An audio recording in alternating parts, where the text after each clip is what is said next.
Šo video lekciju mēs veltam sociālai stratifikācijai.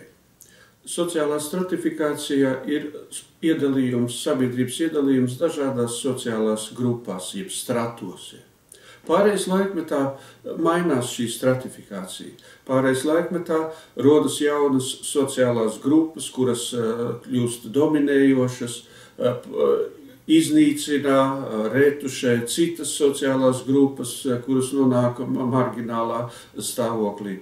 Pārējais laikmetā mainās arī dominējošais cilvēka tips. Piemēram, iepriekšējā pārējais laikmetā radās tā saucamais masu cilvēks, jeb vidusmēra cilvēks, kā mēs vēl sakām. Masu cilvēks, kuram ir tādas specifiskas īpašības, šīs īpašības ir aprakstītas literatūrā, īpašības ir apmēram 10 un pat vairāk. Masu cilvēks ir jauns sociālais tips, kas radās un nostiprinājās 20. gadsimta sākumā. 20. gadsimtā viņš faktiski jau dominēja gan Austrum Eiropā, gan rietumos un tā tālāk. Masu cilvēki faktiski ir bijuši vienmēr, tas ir skaidrs, pēc savām tipoloģiskām iezīmēm, tādi cilvēki ir bijuši vienmēr. Tikai cita lieta, vai viņi ir bijuši vairākumā un kāda ir bijusi viņu loma sabiedrības dzīvē. 20. gadsimtā radās tā saucamais vidusmēra cilvēks ar savu vērtību sistēmu, ar savu skatījumu uz dzīvi, ar savu, kā teikt, attieksmi pret visu mūsu dzīvē. Vidusmēra cilvēki faktiski pārņēma varu 20. gadsimtā, gan rietumos, gan arī pie mums Austrum Eiropā sociālisma iekārtā. 20. gadsimtu var faktiski uzskatīt par vidusšķiras, jeb masu cilvēku diktatūras gadsimtu. Pēc Otrā pasaules kara, saskaņā ar to, kā vidusmēra cilvēki visu faktiski pārvaldīja, radās arī viņu ideoloģija. Kura lielā mērā turpinās arī šodien, arī pie mums Latvijā. Šī ideoloģija balstās uz tādām tēzēm, kā piemēram, visi cilvēki ir vienādi, eksistē vispār cilvēciskās vērtības, visas kultūras ir līdzvērtīgas. Cilvēki pēc savas būtības faktiski ir ļoti dažādi. Cilvēki ir dažādi gan mentalitātes ziņā, gan psihiskās struktūras ziņā un tā tālāk. Ka visi cilvēki ir vienādi, tā ir tāda ļoti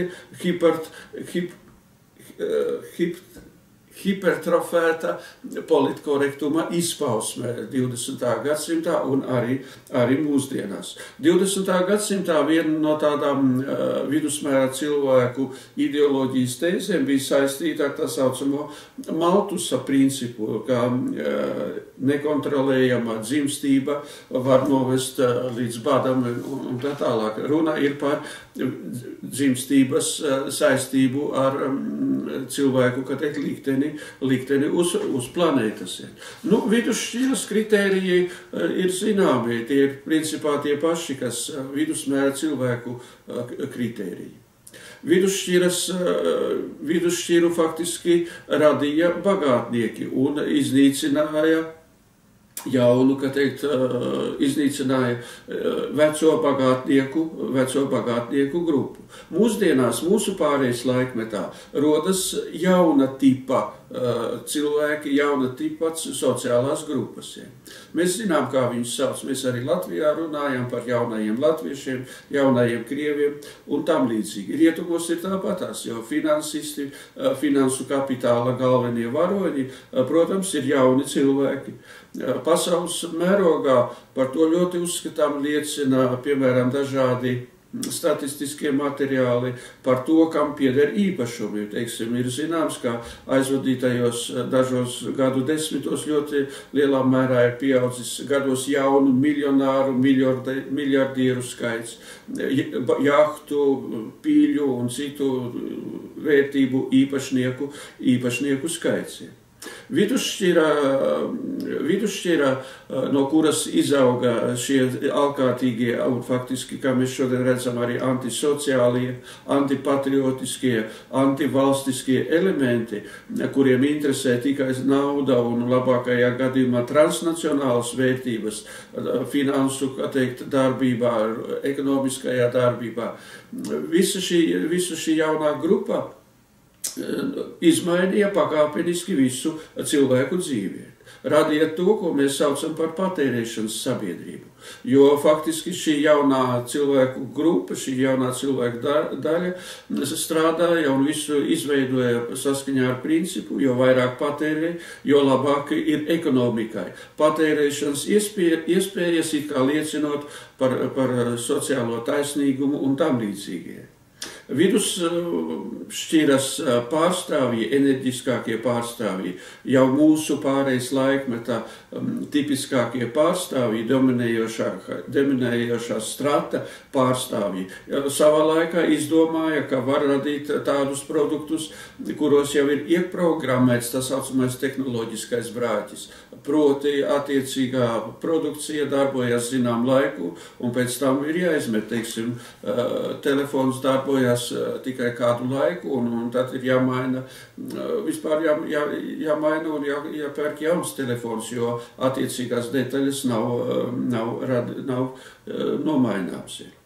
Mūsdienās veidojas, kā mēs šeit arī Latvijā ļoti labi zinām, milzīga sociālā polarizācija. Iedalījums faktiski divās daļās.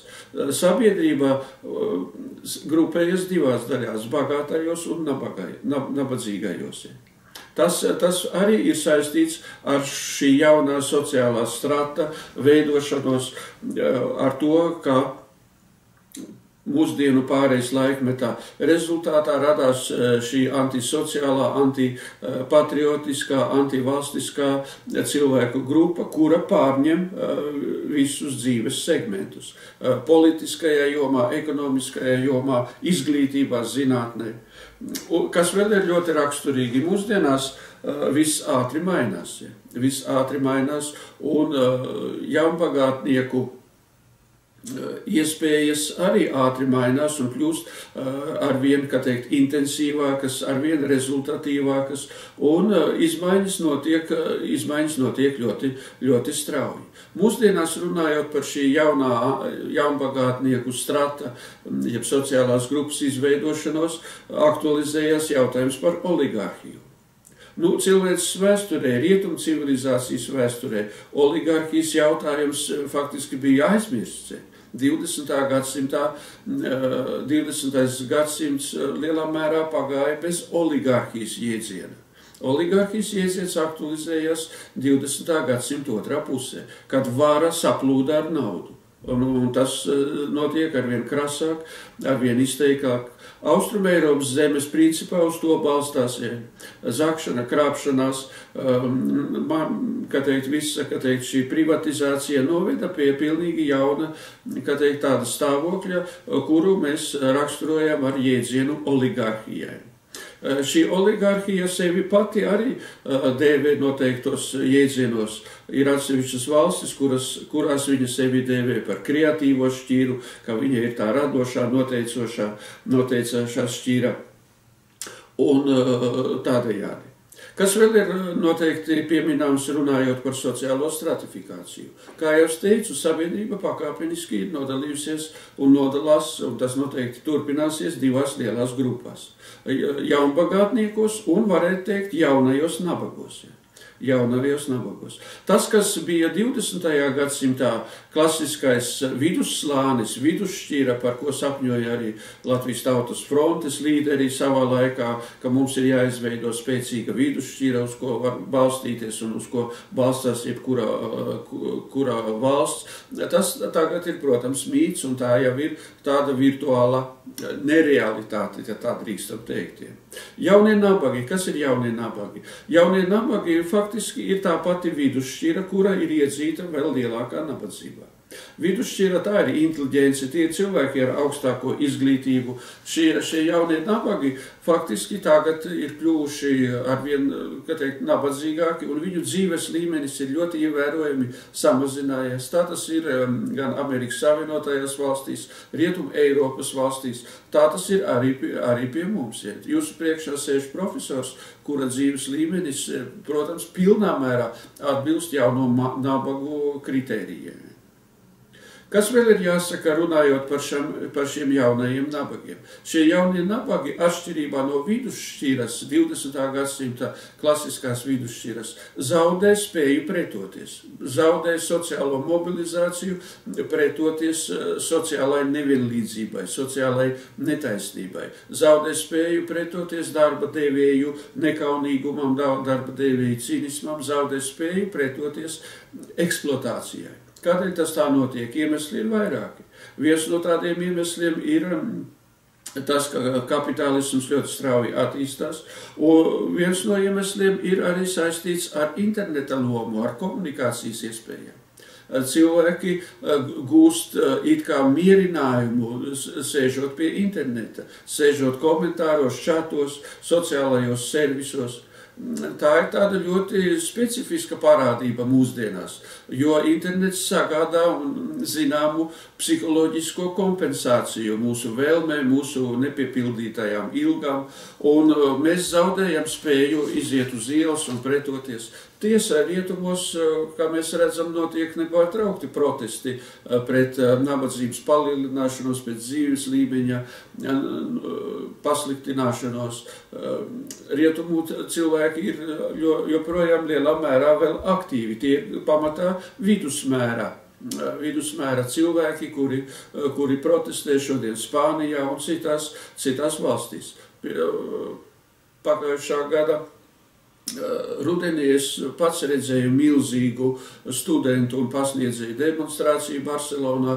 Tā bija demonstrācija, kura bija vērsta pret mācību maksas palielināšanos, studiju, kā teikt, finansēšanas samazināšanu, zinātniskās darbības finansēšanas samazināšanu. Protams, ka tāda demonstrācija ir iespējama tikai Spānijā un noteikti kaut kur citur. Pie mums Latvijā tāda demonstrācija praktiski nav iespējama, jo jauniešus apmierina viss tas, kas mums ir, viņus apmierina arī iespēja, ka teikt, nodarboties ar saviem telefoniem, sēdēt internetā un tam līdzīgi. Tādēļ, kā iedzīvotāju cilvēciskais kapitāls, ņemot vērā to, ka labākie ir aizbraukuši, ir noplicinājies, un tas viss ir izdevīgs tam otram stratam, pretējam stratam, jaunbagātnieku stratam, kriminālai, jaunburžāzijai, kura to izmanto, vēl pie tam balstoties uz dažādām manipulācijām, uz dažādām tehnoloģijām.